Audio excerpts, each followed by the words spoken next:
ಆರತಿ ಕುಂಬಾರ್, ಗ್ರಾಮೀಣ Ayurvedic medical college ತೆರ್ದಾಳಿನ ಪ್ರಸೂತಿ ಮತ್ತು ಸ್ತ್ರೀ ವಿಭಾಗದ ಮುಖ್ಯಸ್ಥೆ. ತಮ್ಮೆಲ್ಲರಿಗೂ ಅಮೃತ ಆಯುರ್ವೇದ ಕಾರ್ಯಕ್ರಮಕ್ಕೆ ಮತ್ತೊಂದು ಸರಣಿಗೆ ಸ್ವಾಗತ. ಇಂದು ಮಕ್ಕಳಿಗಾಗಿ ಯೋಗದ ಬಗ್ಗೆ ತಿಳಿಯೋಣ. ಜಾಗತೀಕರಣ ಮತ್ತು ಆಧುನೀಕರಣದಿಂದ ಹೆಚ್ಚುತ್ತಿರುವ ಮಾನಸಿಕ ಮತ್ತು ಶಾರೀರಿಕ ಒತ್ತಡ ಪರಿಣಾಮದಿಂದಾಗಿ ದೈಹಿಕ ಮಾನಸಿಕ ಆರೋಗ್ಯದಲ್ಲಿ ಅನಿರೀಕ್ಷಿತ ಏರುಪೇರುಗಳು ಉಂಟಾಗುತ್ತಿದ್ದು, ಸಂಪೂರ್ಣ ಆರೋಗ್ಯ ರಕ್ಷಣೆಯಲ್ಲಿ ಯೋಗ ಚಿಕಿತ್ಸೆ ಪ್ರಮುಖ ಪಾತ್ರ ವಹಿಸುತ್ತದೆ.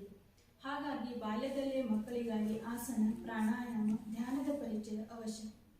ಬಾಲ್ಯದಲ್ಲೇ ಯೋಗಾಭ್ಯಾಸ ಮಾಡಿದರೆ ಮಕ್ಕಳ ಭೌತಿಕ ಬೆಳವಣಿಗೆ, ಜ್ಞಾಪಕ ಶಕ್ತಿ ಹೆಚ್ಚಳ, ಏಕಾಗ್ರತೆ ಖಂಡಿತ ಸಾಧ್ಯ. ರೋಗ ತಡೆಯುವ ಶಕ್ತಿಯಷ್ಟೇ ಅಲ್ಲ, ಮನೋಬಲವು ಮೈಗೂಡುವುದು. ಯುವಜನಾಂಗದಲ್ಲಿ ಮನಸ್ಸಿನ ಸಮತೋಲನವನ್ನು ಅಲುಗಾಡಿಸಲು ಅನೇಕ ಚಿತ್ರೀಕರಣಗಳು ವಿವಿಧ ರೀತಿಯಲ್ಲಿ ಮಕ್ಕಳ ಮುಂದೆ ದಿನನಿತ್ಯ ಕಂಡುಬರುತ್ತಿದೆ. ಇಂತಹ ಪರಿಸ್ಥಿತಿಯಲ್ಲಿ ಬೆಳೆಯುತ್ತಿರುವ ಮಕ್ಕಳ ಅಸಂತುಲಿತ ಮನಸ್ಸಿನ ಸ್ಥಿತಿಗಳು ಅನೇಕ ಸಾಮಾಜಿಕ ಪಿಡುಗುಗಳು ಮತ್ತು ಮಾರಣಾಂತಿಕ ರೋಗಗಳು ಉಂಟಾಗಲು ಕಾರಣವಾಗಿದೆ. ಈ ಎಲ್ಲ ಕಾರಣದಿಂದ ಮಕ್ಕಳ ಉತ್ತಮ ಭವಿಷ್ಯವನ್ನು ಆರೋಗ್ಯ ರೂಪಿಸಿಕೊಳ್ಳುವಲ್ಲಿ ನಿಮ್ಮೆಲ್ಲರ ಆದ್ಯ ಕರ್ತವ್ಯವಾಗಿದೆ. ಮಕ್ಕಳ ಶಾರೀರಿಕವಾಗಿ, ಮಾನಸಿಕವಾಗಿ ಹಾಗೂ ಸಂತುಲಿತವಾಗಿ ಬೆಳೆಯಲು ಯೋಗ ಸಾಧನೆಯ ಮಾರ್ಗವನ್ನು ಚಿಕ್ಕ ವಯಸ್ಸಿನಲ್ಲಿ ಅಳವಡಿಸಿಕೊಂಡಿದ್ದರೆ ಉತ್ತಮ ಪ್ರಜೆಯಾಗಿ ಹೊರಹೊಮ್ಮುವುದರಲ್ಲಿ ಸಂದೇಹವಿಲ್ಲ. ಯೋಗ ವಿದ್ಯೆ ಭಾರತೀಯ ಸಂಸ್ಕೃತಿ ನೀಡಿದ ಅಮೂಲ್ಯ ಕೊಡುಗೆ. ಇದೊಂದು ಪುರಾತನ ಮತ್ತು ನಿತ್ಯ ನೂತನ ಮಾರ್ಗವಾಗಿದೆ. ಮಾನವನ ಸರ್ವತೋಮುಖ ಬೆಳವಣಿಗೆ ಎಂದರೆ ಶಾರೀರಿಕ, ಮಾನಸಿಕ, ಭೌತಿಕ, ಸಾಮಾಜಿಕ ಹಾಗೂ ಆಧ್ಯಾತ್ಮಿಕ ವಿಕಾಸಕ್ಕಾಗಿ ಈ ಯೋಗ ಕಲೆ ಒಂದು ಉತ್ತಮ ಮಾಧ್ಯಮ. ಪುರಾತನ ಗ್ರಂಥಗಳಲ್ಲಿ ಪ್ರಾಸಂಗಿಕವಾಗಿ ಸ್ಥಾಪಿಸಗೊಂಡ ಯೋಗ ವಿದ್ಯೆಯ ವಿಚಾರಧಾರೆಯನ್ನು ಸಂಗ್ರಹಿಸಿ ಮೊದಲ ಬಾರಿಗೆ ಸೂತ್ರ ರೂಪದಲ್ಲಿ ಒಂದೆಡೆ ಲಭ್ಯವಾಗುವಂತೆ ಮಾಡಿದ ಹಿರಿಮೆಯೇ ಮಹರ್ಷಿ ಪತಂಜಲಿಗಳಿಗೆ ಸಲ್ಲುತ್ತದೆ. ಹಾಗಾಗಿ ಅವರನ್ನು ಯೋಗ ಪಿತಾಮಹ ಎಂದು ಕರೆಯುತ್ತಾರೆ.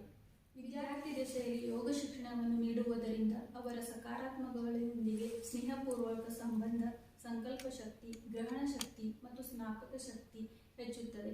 ಸಕಾರಾತ್ಮಕ ಚಿಂತನೆ ಇವುಗಳ ಮೂಲಕ ಆರೋಗ್ಯಕರ ಮತ್ತು ಸಮರ್ಪಕ ಯುವ ಸಮಾಜ ನಿರ್ವಹಣೆ ಸಾಧ್ಯ. ಪ್ರಮಾಣ, ವಿಪರ್ಯಯ, ನಿದ್ರಾ, ಸ್ಮೃತಿ ಈ ಚಿತ್ತವೃತ್ತಿಗಳು ಮತ್ತು ದುಃಖಕ್ಕೆ ಕಾರಣವಾದ ಅವಿದ್ಯಾ, ಅಸ್ಮಿತಾ, ರಾಗ, ದ್ವೇಷ ಮುಂತಾದ ಕ್ಲೇಶಗಳು, ಸೋಮಾರಿತನ, ಸಂಶಯ, ಅನುಮಾನ, ಪ್ರಮಾದ, ಆಲಸ್ಯ, ಭ್ರಾಂತಿ, ಮನಸ್ಸನ್ನು ಏಕಾಗ್ರತೆ ಇಲ್ಲದಿರುವುದನ್ನು ಮುಂತಾದ ಚಿತ್ ಲಕ್ಷಣಗಳನ್ನು ನಿಯಂತ್ರಿಸಿಗೊಳಿಸುತ್ತದೆ ಯೋಗ.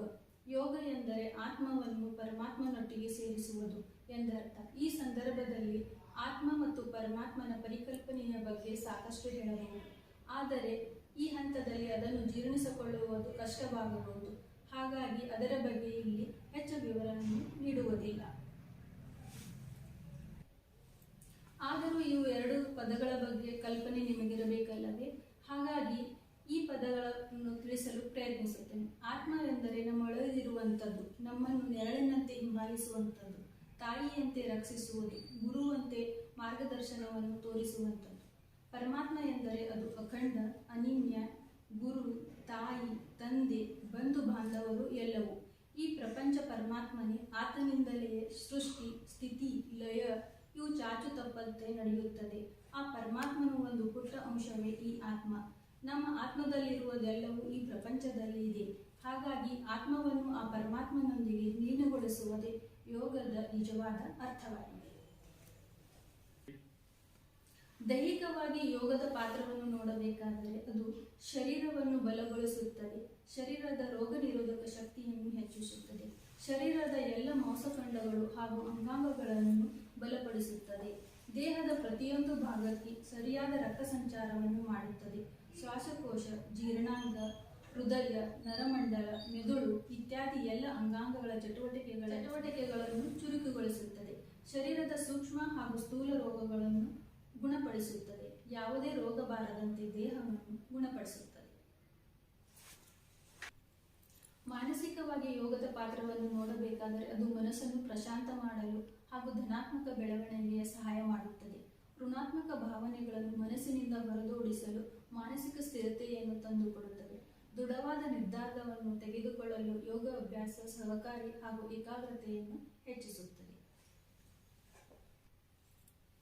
ಭಾವನೆಗಳ ಯೋಗದ ಪಾತ್ರವನ್ನು ನೋಡಬೇಕಾದರೆ ಭಾವನೆ ಇಲ್ಲದ ಮನುಷ್ಯ ಪಶು, ಪಕ್ಷಿ, ಕೀಟಗಳಂತೆ ಸಮಾನ. ನಮ್ಮ ಹೃದಯವೆಂಬ ಭಾವನೆಗಳ ಕಾರ್ಖಾನದಂತೆ ಅದು ಪ್ರತಿಯೊಬ್ಬರಲ್ಲಿಯೂ ಭಾವನೆಯನ್ನು ಮೂಡಿಸುತ್ತದೆ.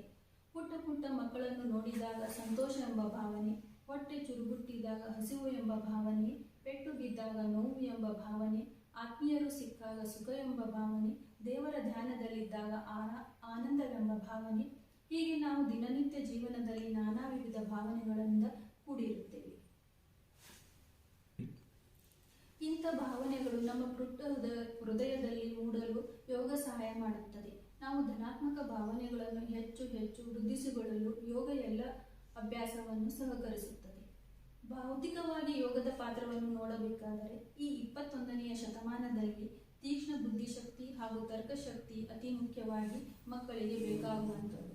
ಬುದ್ಧಿಯು ಜ್ಞಾಪಕ ಶಕ್ತಿಯನ್ನು ಬೆಳೆಸುತ್ತದೆ. ಯೋಗ ಅಭ್ಯಾಸದಿಂದ ಜ್ಞಾನದೀಪ್ತಿಯಾಗಿ ಬಂದು ಪರಿಶುದ್ಧವಾಗಿ ಪಡೆಯುತ್ತದೆ.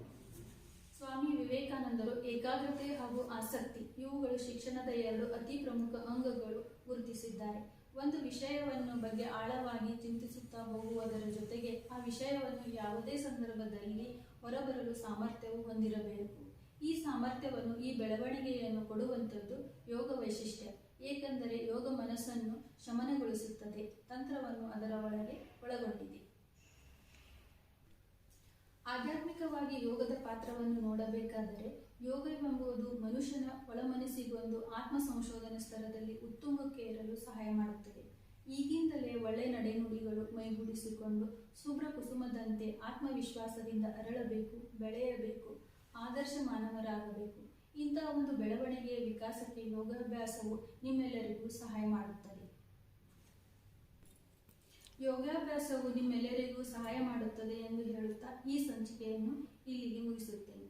ಮುಂದಿನ ಸರಣಿಯಲ್ಲಿ ಯೋಗದ ಬಗ್ಗೆ ಪರಿಣಾಮಗಳು ಮತ್ತು ಅದರ ಉಪಯೋಗಗಳನ್ನು ನೋಡೋಣ. ಈ ವಿಡಿಯೋ ನಿಮಗೆ ಇಷ್ಟವಾದಲ್ಲಿ ಲೈಕ್ ಮಾಡಿ, ಕಾಮೆಂಟ್ ಮಾಡಿ ಮತ್ತು ಶೇರ್ ಮಾಡಿ. ಹೆಚ್ಚಿನ ಮಾಹಿತಿಗಾಗಿ ನಮ್ಮ ಯೂಟ್ಯೂಬ್ ಚಾನಲ್ಗೆ ಸಬ್ಸ್ಕ್ರೈಬ್ ಮಾಡಿ. ಧನ್ಯವಾದಗಳು.